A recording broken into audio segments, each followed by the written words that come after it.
성경의 모든 진리는 하나로 다 연결이 됐기 때문에 하나를 제대로 이해를 했을 때 우리는 모든 진리를 이해할 수 있는데, 이 말은 반대로 설명하자면 하나의 진리를 오해했을 때는 모든 진리를 이해할 수 없다는 거죠. 창세기 2장 3절, 하나님이 그 일곱째 날을 복되게 하사 거룩하게 하셨으니, 하나님께서는 일곱째 날을 거룩하게 하셨는데, 오늘 이렇게 교회에 오면서 하늘을 올려다보면 안식일의 햇빛이 평일보다 더 밝고 거룩해 보이던가요? 거룩하게 느껴지나요?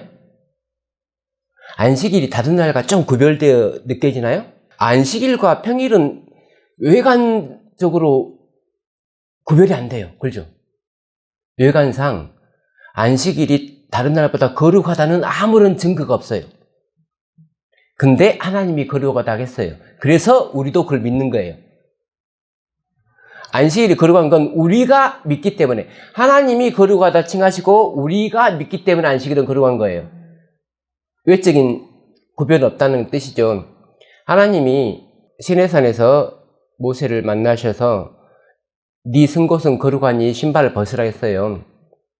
지금 아라비아의 시내산에 가보면 그 산이 다른 산에 비해서 그렇게 거룩한 건 모르겠죠. 자, 출애굽기 19장 6절에 너희가 내게 대하여 제사장 나라가 되며 거룩한 백성이 되리라. 거룩한 백성이 돼야 되는데 우리와 세상과 외형적으로 우리가 좀 거룩하게 보이고 그분들은 덜 거룩하게 보입니까? 물론 이제 신앙생활을 열심히 하는 목사님들은 좀 거룩해 보이죠. 근데 여기 있는 우리들은 안 거룩해 보이잖아요. 그래서 우리의 예형 때문에 우리가 거룩한 게 아닌데, 뭐 때문에 거룩하냐면, 세계가 다 내게 속하였나니 너희가 내 말을 잘 듣고 내 언약을 지키면 너희는 모든 민족 중에서 내 소유가 되겠고 너희가 내게 대하여 제사장 나라가 되며 거룩한 백성이 되리라. 그래서 우리는 왜 거룩한 백성이냐면 언약을 지키기 때문에, 하나님의 약속과 우리의 믿음이 만나서 그 언약이 이루어질 때 우리는 거룩한 백성, 거룩해지는 거예요. 그래서 거룩이라 하는 것은 외적으로 나타나는 것이라기보다는 우리의 내면의 믿음과 연관이 있다라는 말이고, 자, 출애굽기 19장 23절에 모세가 여호와께 아뢰되 주께서 우리에게 명령하여 이르시기를 산 주위에 경계를 세워 산을 거룩하게 하라 하셨사온즉. 자, 그런데 내면적으로만 거룩하면은 이 사람이 거룩한지 안 거룩한지를 표가 안 나잖아요. 그래서 하나님께서는 외적인 표현을 통해서 거룩을 이해하게끔 하세요. 산 주위에 경계를 세우면 되잖아요. 그러면 여기 경계부터는 하나님의 산이고 그 밑에는 백성들의 공간이야. 그러므로 백성이나 짐승은 이 경계를 넘어서 산으로 가면 안 돼. 왜냐하면 그 산은 거룩한 산이니까. 그래서 눈으로 볼 때는 아무런 거룩함 입증이 안 되는데 경계를 세워서 우리로 인식하게끔 하는 거죠. 여기는 거룩하구나라는 인식을 우리 마음에 심어주는 거죠. 출애굽기 30장 25절, 그것으로 거룩한 관유를 만들되 향을 제조하는 법대로 향기름을 만들지니 그것이 거룩한 관유가 될지라. 우리는 성경에서 거룩한 제사장, 거룩한 선지자, 기름 부음을 받는 여러 대상들을 만나는데, 그 기름을 부으려면 아무 기름이나 붓는 게 아니고 반드시 향을 제조하는 법대로 향기름을 만들어야지 그것이 거룩한 관유가 되는 겁니다. 그 기름을 붓는 거예요. 출애굽기 40장 13절, 아론에게 거룩한 옷을 입히고 그에게 기름을 부어 거룩하게 하여.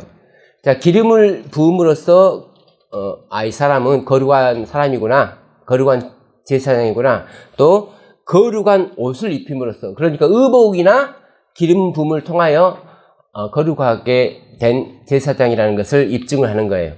민수기 7장 1절, 모세가 장막 세우기를 끝내고 그것에 기름을 발라 거룩히 구별하고 또 그 모든 기구와 제단과 그 모든 기물에 기름을 발라 거룩히 구별한 날에, 그래서 성소는 기름을 발라서 거룩하게 합니다.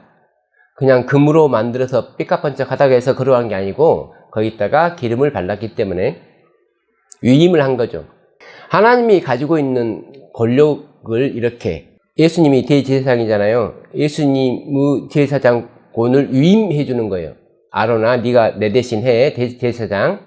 왕도 마찬가지죠. 내가 왕인데 내 대신 네가 왕을 해. 왕을 하라고 하기 위해서는 기름을 부어야 되는 거라는 뜻이에요.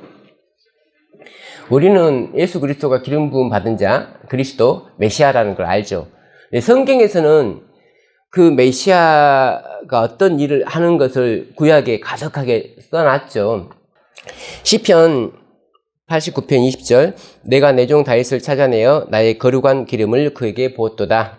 오늘은 이스라엘 민족 중에서 가장 먼저 기름 부음을 받은 사울과 다윗을 통해서 하나님의 뜻을 또 생각을 해볼게요. 이 두 왕의 기름 부음을 통해서 우리는 다니엘 9장 25절, 기름 부음을 받은 자, 곧 왕이 일어나기까지 예수 그리스도께서 기름 부음을 받는 이유를 알기 위해서 우리가 성경을 참고하는 겁니다.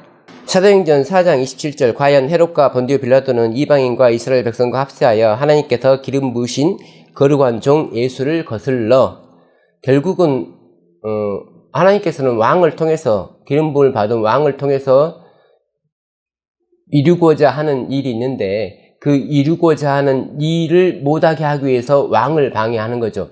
그 일을 방해한다고 하는 것은 그 일을 대신 행하고자 하는 왕을 방해하는 거고, 왕을 방해하는 것은 그 일을 못 이루게 하는 거죠. 누가복음 4장 18절, 주의 성령이 내게 임하셨으니 이는 가난한 자에게 복음을 전하게 하시려고 내게 기름을 부으시고 나를 보내사 포로된 자에게 자유를, 눈먼 자에게 다시 보게 함을 전파하며 눌린 자를 자유롭게 하고. 복음은 어떤 사람에게 전해지냐면은 가난한 자에게, 그리고 눈먼 자에게 전해집니다. 그리고 포로된 자에게, 이 세 대상에게 복음을 전하기 위해서 기름을 부어줘야 되는 거예요. 계시록 3장 17절에 네가 말하기를 나는 부자라 보유하여 부족한 것이 없다 하나 네 공고한 것과 가련한 것과 가난한 것과 눈먼 것과 벌거벗은 것을 알지 못하는도다. 예수 그리스도가 기름 부음 받은 자로서 복음을 전할 때 그 기별을 반대하는 사람들은 나는 소경이 아니야, 나는 가난한 사람이 아니야 라고 생각했기 때문에 복음을 받아들이지 못했죠. 근데 지금 계시록 3장 17절에서는 라오디게아 교회가 그런 상태다 라고 지적을 하고 있는 겁니다. 요엘서, 시온의 자녀들아 너희는 너희 하나님의 여호와로 말미암아 기뻐하며 즐거워할지어다. 그가 너희를 위하여 비를 내리시되 이른 비를 너희에게 적당하게 주시리니 이른 비와 늦은 비가 예전과 같을 것이라. 여기서 적당한 이른 비는 의의 교사라는 뜻이라고 했습니다. 의의 교사이신 성령님을 우리에게 보내주시는데 그 다음 말이 뭐냐면 이른 비와 늦은 비가 예전과 같을 것이라. 물론 우리가 성경을 평면적으로 농사에 직접적으로 적용을 시킬 수 있는데 성경이 농사 잘 지라는 책은 아니잖아요. 영적인 진리를 우리가 생각을 해봐야 되는 거고. 28절, 그 후에 내가 내 영을 만민에게 부어주리니 너희 자녀들이 장래일을 말할 것이며. 그래서 요엘서 2장 23절에서 시작한 말은 결국은 성령에 관한 것이라는 것을 우리가 알 수가 있어요. 문맥을 통해서. 31절, 여호와의 크고 두려운 날이 이르기 전에, 결국은 뭐냐면은 이 성령에 대한 약속은 사도들이 오순절에 성령을 받았을 때뿐만 아니라 여호와의 크고 두려운 날이 이르기 전에 받아야 될 성령을 암시하고 있는 겁니다. 사도행전 2장 17절에 하나님이 말씀하시기를 말세에 내가 내 영을 모든 육체에 부어주리니 너희의 자녀들은 예언할 것이요.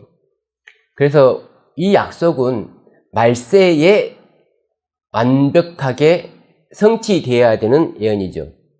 그 예언의 성취의 시작이 사도시대 때 시작했다면 성취의 마지막, 완전한 성취는 마지막 때에 있다는 뜻이에요. 사무엘상 9장 1절로 2절, 베냐민 지파에 기스라 이름하는 유력한 사람이 있고 기스에게 아들이 있으니 그의 이름은 사울이요 준수한 소년이라. 이스라엘 자손 중에 그보다 더 준수한 자가 없고 키는 모든 백성보다 어깨 위만큼 더 컸더라. 이스라엘 백성이 하나님한테 우리에게도 왕을 주세요. 주변 국가들 보니까 다 왕이 있구만요. 우리는 왜 왕이 없어요? 왕이 있으면 전쟁이 일어날 때 우리를 구원해주기 좋을 텐데 왜 우리에게는 왕이 없나요? 근데 지금까지 여태 하나님께서 사사들과 선지자들을 통해서 구원을 해줬는데 엉뚱하잖아요. 이스라엘 사람들이. 어떤 자녀가 말도 안 되는 요구를 했을 때 우리들은 말도 안 되는 말 하지 마 그러잖아요. 근데 하나님은 말도 안 되는 말을 해도 그걸 들어줘야 되는, 무슨 뜻이냐면은 하나님의 나라가 입헌 군주국인데, 입헌 군주국이기 때문에 나는 헌법에 의해서 내 마음대로 하겠다가 아니고 백성의 뜻에 반하는 어떤, 백성이 동의하지 않는 그런 행동을 했을 때 왕이 아무리 훌륭하고 정직해도 백성들은 우리 왕은 안 훌륭해 해버리는 순간 훌륭한 왕이 안 되는 거예요. 왕이 나는 진짜 우리 민족과 우리 국가를 위해서 이렇게 했는데 라고 할지라도 백성 중 80% 이상이 내란입니다 하면 내란이 되는 것이듯이 하나님이 절대 권력을 가졌다 해서 그 절대 권력을 마음대로 행사할 수가 없는 거예요. 왜냐하면 그건 공의가 아니기 때문에. 백성들이 인정하지 않는데 하나님 마음대로 못하는 거예요. 사탄이 노린 게 그거예요. 사탄은 하나님이 무력으로는 본인을 정복할 수 있는데 여러 본인의 피조물들이, 과반수 이상의 피조물들이 하나님보다 사탄의 편을 들면 사탄은 성공한 쿠데타를 할 수가 있어요. 사무엘상 9장 17절, 사무엘이 사울을 볼 때에 여호와께서 그에게 이르시되 보라, 이는 내가 너에게 말한 사람이니 이가 내 백성을 다스리라 하시니라. 자, 사무엘을 통해서 사울에게 기름을 부어주는데 이 사울을 선택한 분이 누구죠? 백성들이 왕을 주라고 하니까 하나님이 사울을 선택했죠. 자, 선택했다는 표로 기름을 붓는 거잖아요. 자, 그러면 하나님이 선택하고 선택했다는 표로 기름을 부었어요? 그럼 왕이 되는 건가요? 아니, 하나님이 기름을 부으면 왕이 되는 거냐고요.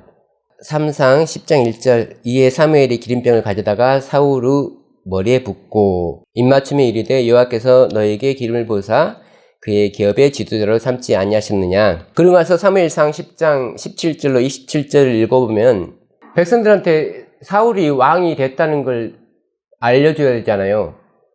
그러면 사무엘이 내가 하나님께로 명령을 받고 기름을 부어서 이 사람은 왕이야 라고 하면 되는데 그렇게 하지 않고 제비를 뽑아서 왕을 만드는 거잖아요. 하나님이 선택한 왕이라는 것을 온 백성이 인정을 할 수 있게끔 제비를 뽑아서 그들이 알 수 있는 신비한 방법. 그러니까 사무엘이 기름을 붓다 하면 이게 하나님의 명령인지 그냥 사무엘의 생각인지를 사실 백성들은 모르는 거잖아요.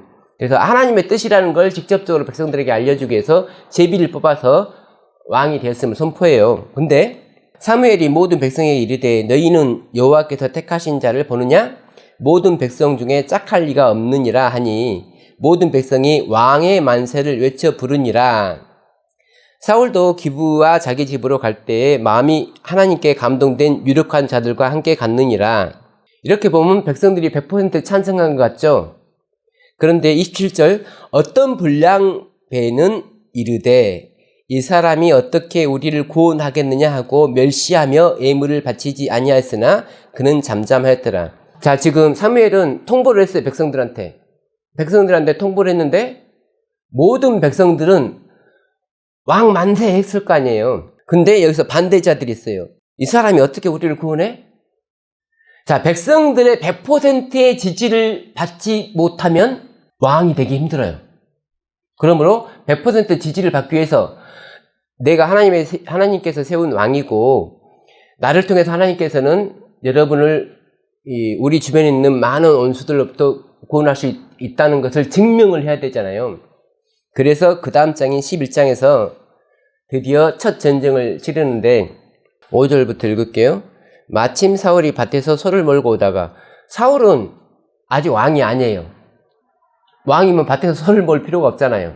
그래서 왕으로 세움을 아직 못 받은 상황이란 걸 지금 말해주고 있어요. 사울이 이 말을 들을 때 하나님의 영에게 크게 감동되며 그의 노가 크게 일어나 이튿날 사울이 백성을 3대로 나누고 새벽에 적진 한가운데로 들어가서 날이 더울 때까지 암몬 사람들을 치매 남은 자가 다 흩어져 둘도 함께한 자가 없었더라.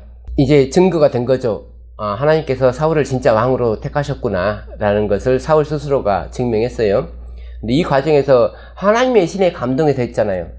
결국은 왕을 셨는데 기름을 부었다는 것은 그에게 하나님의 영을 줬다는 거예요. 사무엘에게 기름을 부은 다음에도 가면서 성령을 받아서 예언을 하게 됐죠. 그 다음에 전쟁을 장하여서도 역시 성령에 감동되어서 하나님이 왕이시고 왕의 대리자로서 사울은 지금 있는 거예요.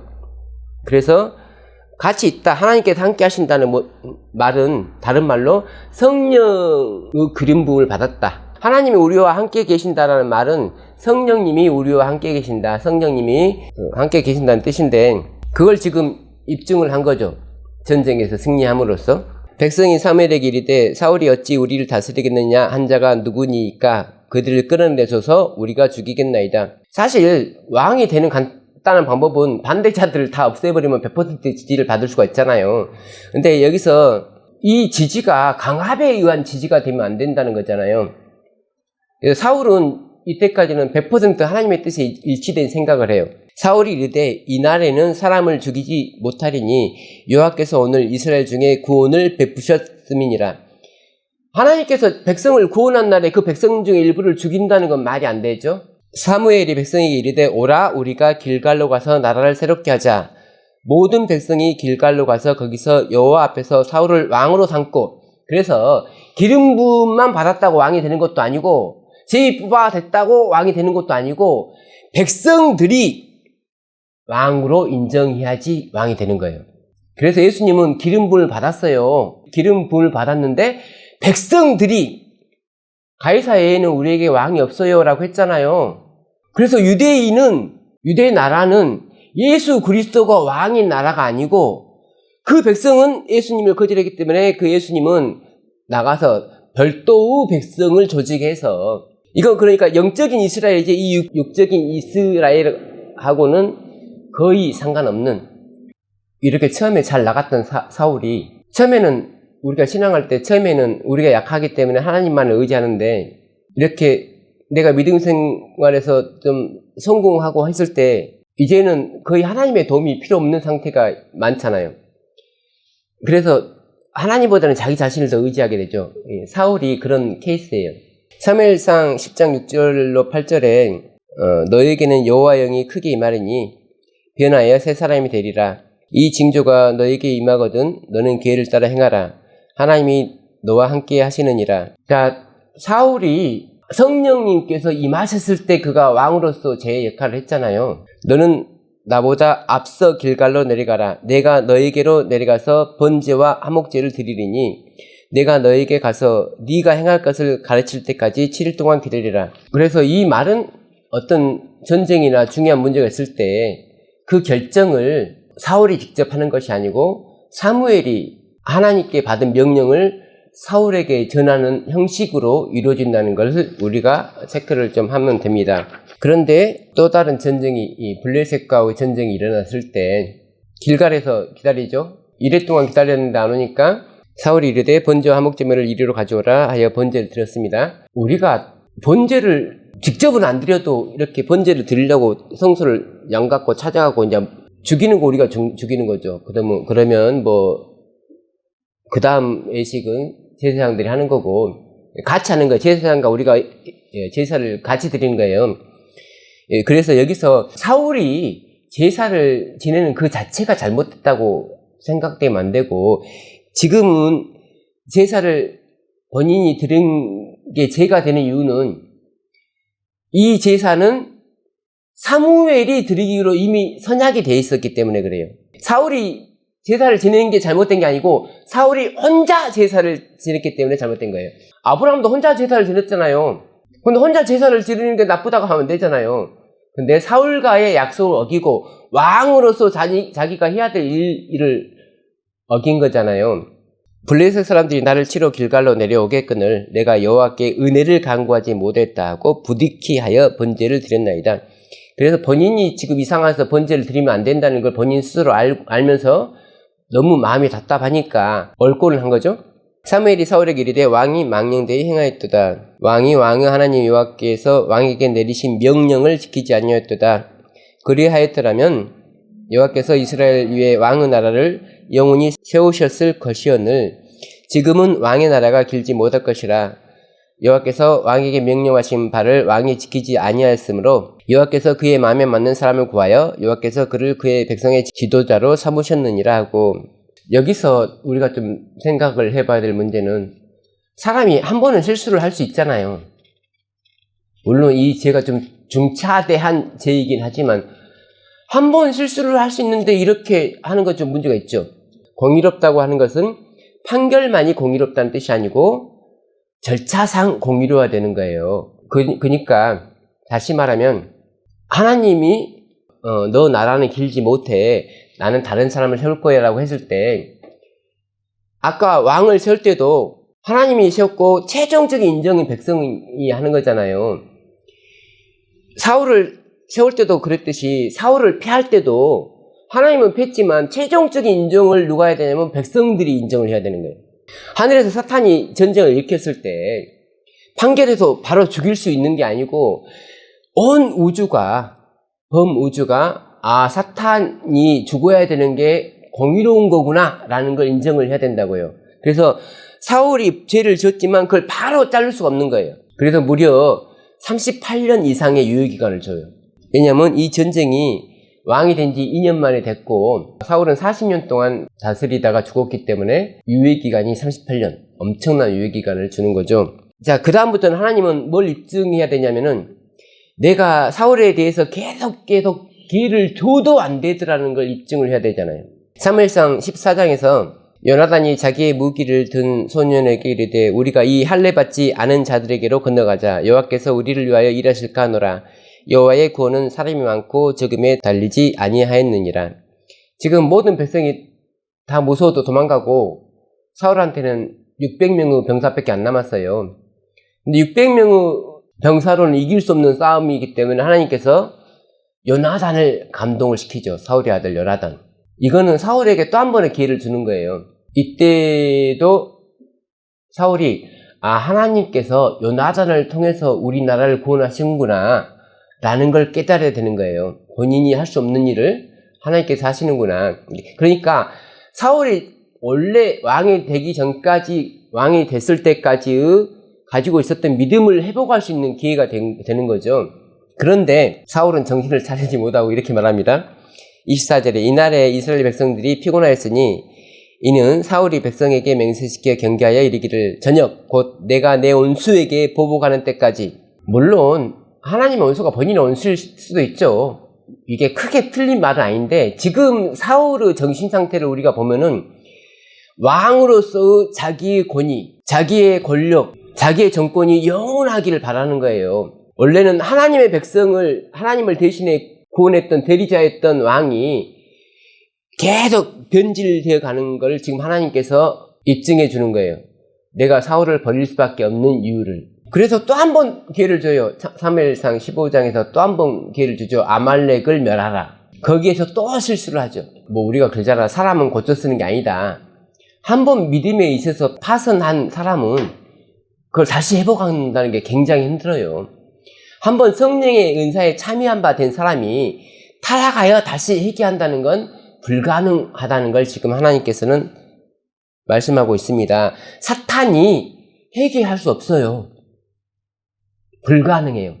15장 11절 내가 사울을 왕으로 세운 것을 후회하노니 그가 돌이켜서 나를 따르지 아니하며 내 명령을 행하지 아니하였음니라 하신지라. 사무엘이 근심하여 온 밤을 여호와께 부르짖으니라.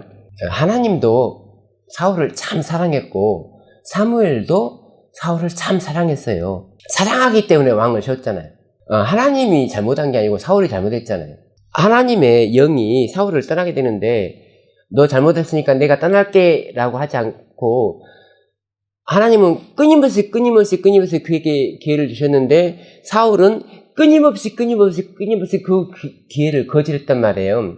하지만 사울은 이렇게 말합니다. 내가 여호와의 명령을 행하였나이다. 본인이 성령을 떠나서 살면서도 하나님 말씀을 꽤 잘 듣는다고 생각하는 사람도 있잖아요. 23절 왕이 여호와의 말씀을 버렸으므로 여호와께서도 왕을 버려 왕이 되지 못하게 하셨나이다. 사실 왕이 되는 건 약속에 의한 거죠. 하나님과의 언약과 계약에 의해서 백성이 되고 계약에 의해서 왕이 되는 건데 그 계약을 어기면 언제든지 왕권은 없어지는 거죠. 다만 하나님께서는 바로 폐위를 시키지 못한다는 거예요. 백성이 인정하게끔. 그게 공의라는 거고. 그런데 30절에 사울이 이르되 내가 범죄하였을지라도 이제 청함나니 내 백성의 장로들 아홉과 이스라엘 앞에서 나를 높이사 나와 함께 돌아가서 내가 당신 하나님 여호와께 경배하게 하소서 하더라. 지금 사울의 관심이 뭐냐면 내가 하나님께 버림받았다는 게 문제가 아니고 내가 백성들에게 버림받을까 두려운 거예요. 그래서 하나님은 나를 버렸을지라도 내가 왕으로서 계속 왕권을 유지하려면 백성들한테만 인정받으면 되는 거예요. 그러니까 자존감과 자아를 사랑하는 마음이 생겼다는 거죠. 예수 그리스도보다 자기 자신을 사랑하게 됐다는 거예요. 그래서 신앙의 초기에 우리가 어떤 기도하는 것마다 하나님이 다 들어주시고 성공했다고 생각할 때 그때부터 사람은 자기의 믿음이 자기를 구원하는 줄로 착각을 하는 거고, 사울은 왕이 됐는데 그렇게 오랜 시간이 안 걸렸잖아요. 근데 다윗은 아주 오랜 시간이 걸리죠. 이유가 뭐냐면은 사울을 폐위하는데도 시간이 걸리지만 다윗을 왕으로 세우는데도 시간이 걸려요. 분명 하나님께서 기름 부음을 받은 사울이 있는데 기름 부음을 받은 다윗이라는 또 한 기름 부음을 받은 사람이 생기는 거잖아요. 그거에 대해서 백성이 이해를 하는 거고, 물론 사울은 40이란 나이에 왕이 됐지만 아직 어린 다윗이 바로 왕이 됐을 때는 사울이 빠진 함정에 빠질 수 있기 때문에, 제유 유혹에 쉽게 빠질 수 있기 때문에 하나님께서는 두 가지 방편으로 여호와께서 사무엘에게 이르시되 내가 이미 사울을 버려 이스라엘 왕이 되지 못하게 했거늘 내가 그를 위하여 언제까지 실패하겠느냐. 너는 뿔에 기름을 채워가지고 가라. 내가 너를 베들레헴 사람 이새에게로 보내리니 이는 내가 그의 아들 중에서 한 왕을 보았느니라 하시는지라. 그래서 베들레헴에 간 사무엘이 이새의 아들들을 다 청하라고 했는데 이새가 8아들 중에서 7아들만 불렀죠.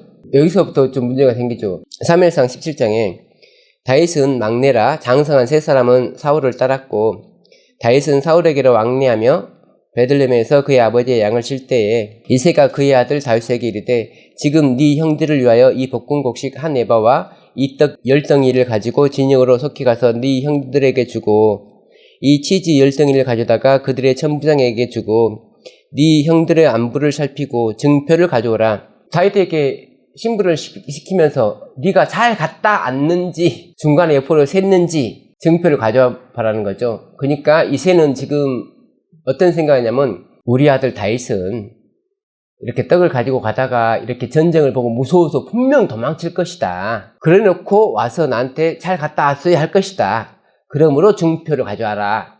자, 이 말은 왜 그가 사무엘이 이새의 아들들을 다 초대하라고 했을 때 안 초대했는지를 설명해 주는 거예요. 그러면 왜 이새는 자기 막둥이 아들을 안 믿었을까를 좀 생각을 해봐야 되잖아요. 28절 큰 형 엘리압이 다윗이 사람들에게 하는 말을 들은지라. 그가 다윗에게 노를 바라에 이르되 네가 어찌하여 이리로 내려왔느냐. 들에 있는 양들을 누구에게 맡겼느냐. 나는 네 교만과 네 마음의 완악함을 아노니 네가 전쟁을 구경하러 왔도다. 아버지인 이새도 다윗을 못 믿을 사람으로 생각하고 있고 큰형인 엘리압도 다윗을 못 믿을 동생으로 생각하고 있어요. 분명 그들의 눈앞에서 다윗이 기름 부음을 받음을 봤으면서도 안 믿어요. 자, 그럼 어떤 부분을 안 믿었냐. 다윗이 사울에게 말하되 주의 종이 아버지의 양을 지킬 때에 사자나 곰이 와서 양떼에서 새끼를 물어가면 내가 따라가서 그것을 치고 그 입에서 새끼를 건져내었고 그것이 일어나 나를 해하고자 하면 내가 그 시험을 잡고 그것을 쳐 죽였나이다. 들판에서 양을 지키고 있어야 될 다윗이 막 헐레벌떡 뛰어와서 아버지! 형님들! 내가 양을 치고 있는데 갑자기 곰 한 마리가 숲에서 튀어나오길래 제가 물맷돌을 돌려서 맞춰서 바로 그 자리에서 죽였어요. 하니까 형들과 아버지가 갑자기 멘붕이 오는 거예요. 큰형부터 다 양치기를 해보다가 제일 마지막에 막내한테 물려준 거잖아요. 근데 지금까지 형들은 곰이 나타났는데 곰한테 사람이 곰하고 싸워서 어떻게 이길까? 그런데 갑자기 자기 막둥이 동생이 와서 또는 막내 아들이 와서 곰하고 싸워서 이겼다. 그래서 어린애가 얼마나 좀 밖에서 일하다가 심심했으면 저렇게, 그래서 갑자기 이소우화가 떠오르는 거죠. 양치기 소년이 떠오르는 거예요. 그냥 금갑다 했는데 또 그 다음날 아버지! 하고 또 가요. 오늘은 사자가 나타났는데요. 제가 잘못 맞췄는가 애가 쓰러졌다가 또 일어나게 되냐 시험을 잡고 죽였어요. 그래서 그 순간부터 이세와 형들은 얘는 심각한 정신 이상자구나, 거짓말장이구나. 어린아이가 어떻게 사자와 곰을 상대로 이길 수가 있어요. 자, 근데 자기 가족은 일단 안 믿어요. 16장 13절에 이에 사람을 보내어 그를 데려오매 그의 빛이 붉고 눈이 빼어나고 얼굴이 아름답더라. 여호와께서 이르시되 이가 그니 일어나 기름을 부으라 하시는지라. 사무엘이 기름 뿔병을 가져다가 그의 형제 중에서 그에게 부었더니 이날 이후로 다윗이 여호와의 영에게 크게 감동되니라. 기름을 붓는다는 건 외적 행위고 내적으로는 성령에 감동한다는 거예요. 자, 그러면 원래는 처음 기름을 부을 받은 사울에게 성령이 감동했잖아요.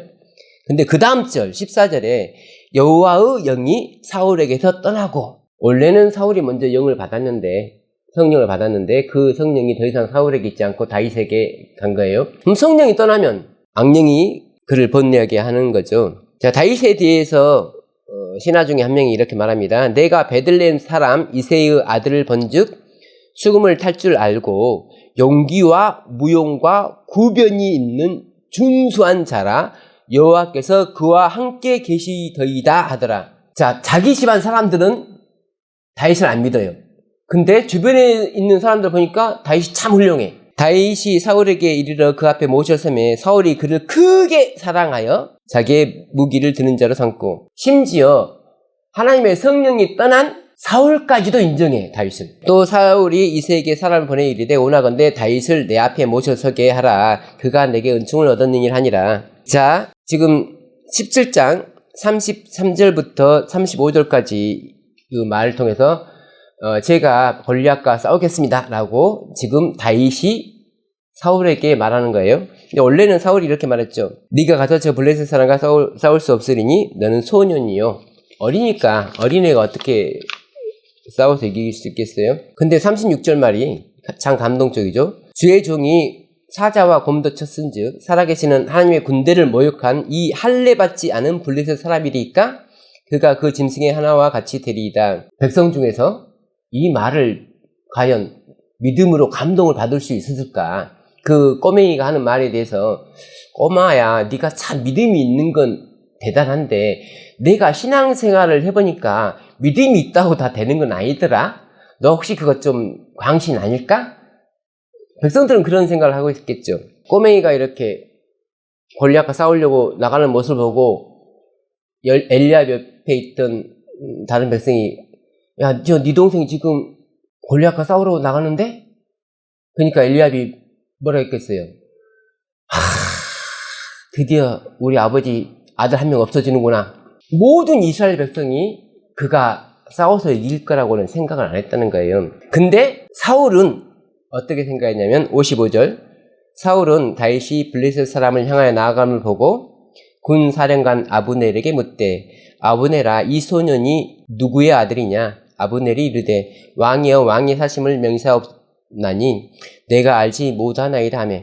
지금 사울은 다윗 이름을 물어본 게 아니에요. 다윗 아버지 이름을 물어보는 거예요. 근데 사울은 다윗 아버지 이름을 이미 알고 있죠. 그리고 15절에 다윗은 사울에게로 왕래하며, 16장에서 이미 그는 수금 켜는 자로 늘 사울과 접촉을 하고 있었고, 또 이새에게 사람을 보내어서 다윗을 내 앞에 서게 하라고 했기 때문에 알고 있는데 왜 아브넬에게 물어보는 거죠? 갑자기 치매가 걸렸나요? 하나님의 성령이 떠나니까 갑자기 치매가 걸린 건가요? 55절에 사울은 다윗이 블레셋 사람을 향하여 나아감을 보고, 자, 다윗이 골리앗을 향해서 물맷돌을 가지고 갈 때 모든 이스라엘 사람들은 저 불쌍한 꼬맹이 죽겠구나 라고 생각을 했고, 자, 두 번째는 뭐냐면 사울왕도 참 이해가 안 가네. 저런 꼬맹이가 어떻게 전투를 해서 이긴다고 저런 꼬맹이를 전장에 보내지? 근데 지금 사울의 믿음은 56절에 왕이 이르되 너는 이 청년이 누구의 아들인가 물어보라 하였더니, 자, 이 말은 뭔 말이냐면 다윗이 골리앗과 싸워서 이기고 돌아오면 너 누구 아들이냐고 물어보라는 뜻이에요. 이 말은 모든 백성들은 다윗이 죽을 걸로 예상하고 있었는데 유일하게 한 명, 사울 왕만 다윗은 이기고 돌아올 거라고 생각하니까 아브넬에게 일부러 이 질문을 한 거예요. 아브넬에게 뭘 알려주려고 하냐면 내 자신의 믿음, 내가 하나님께 대해서 갖고 있는 믿음, 내 판단력, 왕으로서 판단력. 그러니까 실제로 이기고 돌아오잖아요. 그러니까 왕이 굉장히 지금 기분이 좋은 거예요.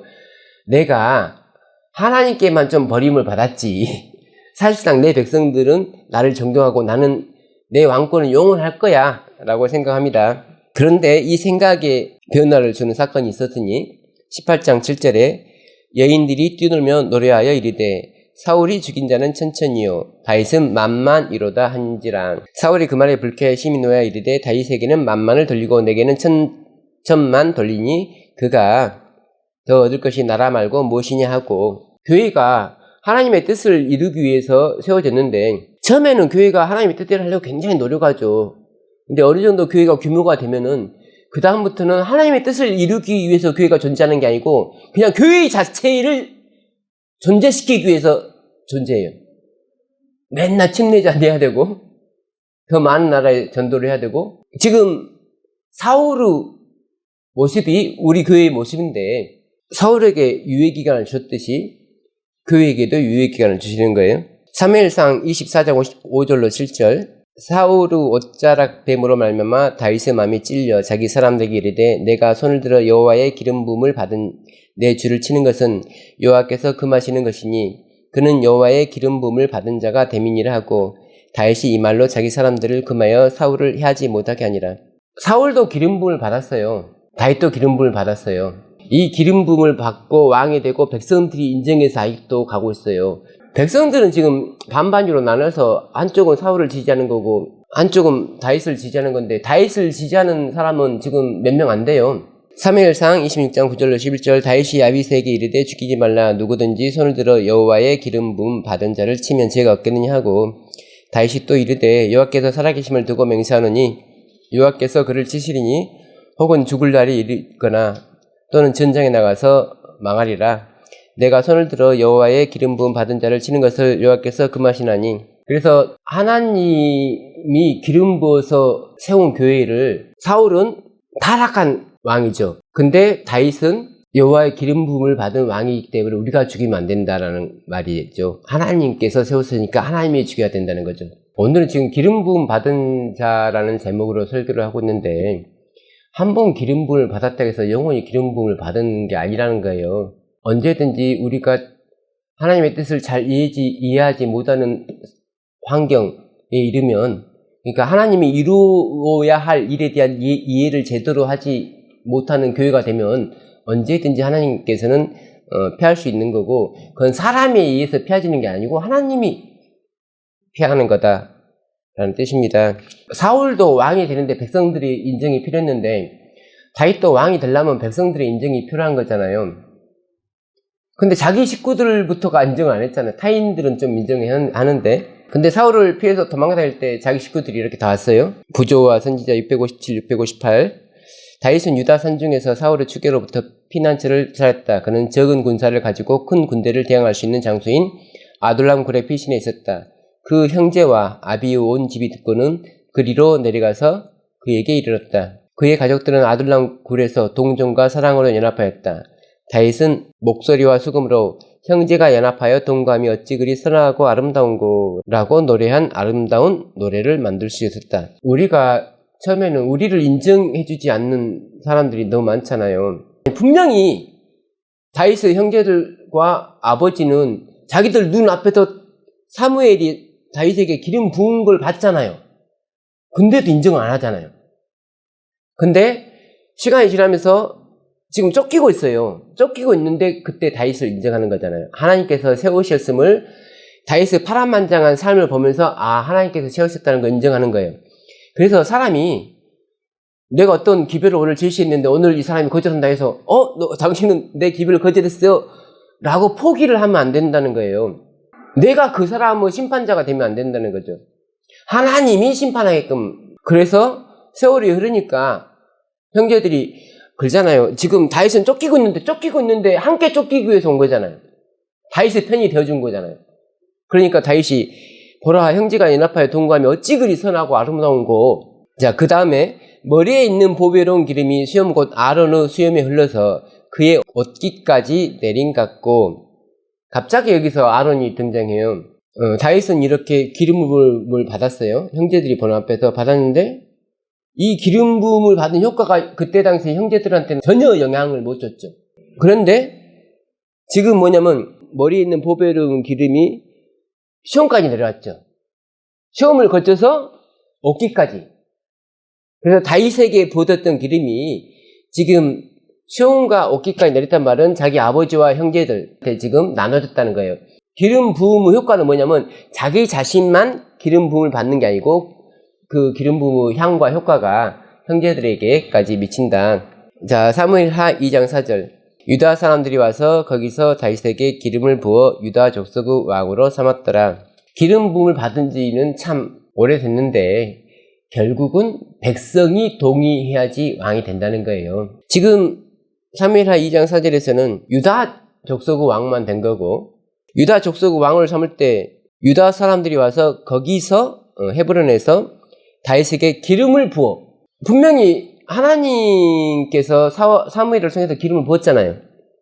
그런데 백성이 똥 붓죠. 기름을 붓는 건 왕으로서 인정을 하는 거죠. 백성이 왕으로서 인정을 하는 거고. 근데 민주주의가 그러잖아요. 백성들이 투표를 통해서 위임을 해주는 거잖아요. 아까 지금 제가 초반에 말했듯이 하나님의 나라는 신정국가고 입헌 군주제인데 하나님 만들어 정치를 하는 게 아니고 백성들을 정치에 동참을 시켜요. 백성들이 인정을 하고 백성들도 기름을 붓게 해서 완성이 되는 거예요. 하나님 나라의 정치가. 사무엘하 5장 3절. 이에 이스라엘 모든 장로가 헤브론에 이르러 왕에게 나오매. 이제는 이스라엘 장로들이 나옵니다. 다윗 왕이 헤브론에서 여호와 앞에 그들과 언약을 맺음에 그들이 다윗에게 기름을 부어 이스라엘 왕으로 삼으니라. 얘도 역시 또 기름 붓죠. 자, 우리는 기름 부음을 받은 예수 그리스도를 주님으로 모시는데 예수 그리스도에게 기름을 부은 분은 하나님이세요. 근다고 우리의 왕이 되는 게 아니고 우리가 그분에게 기름을 부여야지 왕이 되는 거예요. 근데 유대인들은 예수님 당시의 유대인들은 기름 붓지 않고 가이사 외에는 우리에게 왕이 없습니다 라고 했단 말이에요. 그래서 우리가 예수님께 기름을 붓지 않으면 우리는 예수님의 백성이 될 수 없는 거예요. 왜냐하면 예수님이 우리의 왕이 아닌데 어떻게 우리가 예수님의 백성이 돼요? 안 되죠. 요한계시록 10장 4절. 또 내가 보좌들을 보니 거기에 앉은 자들이 심판하는 권세를 받았더라. 또 내가 보니 예수를 증언한 것 하나님의 말씀 때문에 목배임을 당한 자들의 영혼들과 또 짐승과 그의 우서에게 경배하지 아니하고 그들의 이마와 손에 그의 표를 받지 아니한 자들이 살아서 그리스도와 더불어 1000년 동안 왕노릇하니. 6절. 이 첫째 부활에 참여하는 자들은 복이 있고 거룩하도다. 둘째 사망이 그들을 다스리는 권세가 없고 도리어 그들이 하나님과 그리스도의 제사장이 되어 1000년 동안 그리스도와 더불어 왕노릇하리라. 결국 우리도 예수님처럼 왕이 돼야 되는데 우리가 왕이 될 수 있으려면 기름 부음을 받아야죠. 기름 부음은 성령의 강림을 뜻하는 거고 기름을 부어준다는 것은 성령을 우리에게 주신다는 건데 기름을 붓는다는 것은 우리에게 하나님이 하실 일을 위임해 준다는 뜻이고 성령을 우리에게 주신다는 것도 역시 하나님이 할 일을 우리와 함께 하시기 위해서 주시는 거예요. 근데 하나님이 할 일을 우리가 하지 않고 또는 하나님이 할 일을 전혀 모르고 오해를 하고 있는데 늦은 비를 못 주는 거죠. 마음이 안 맞으니까. 여호와께서 왕에게 명령하신 바를 왕이 지키지 아니하였으므로 여호와께서 그의 마음에 맞는 사람을 구하여 여호와께서 그를 그의 백성의 지도자로 삼으셨느니라 하고. 그래서 결국은 다윗은 예수 그리스도를 내피하고 또한 예수 그리스도에서 하고자 하는 일은 본인만 왕으로서 기름 부음을 받는 게 목적이 아니고 당신의 백성들이 다 기름 부음을 받고 마지막 하늘에서 1000년 동안 왕 노릇하기 위해서 하는 거예요. 오늘은 기름 부음과 늦은 비 성령에 관해서 연관해서 생각을 해볼 수 있는 그런 시간을 가졌습니다. 감사합니다.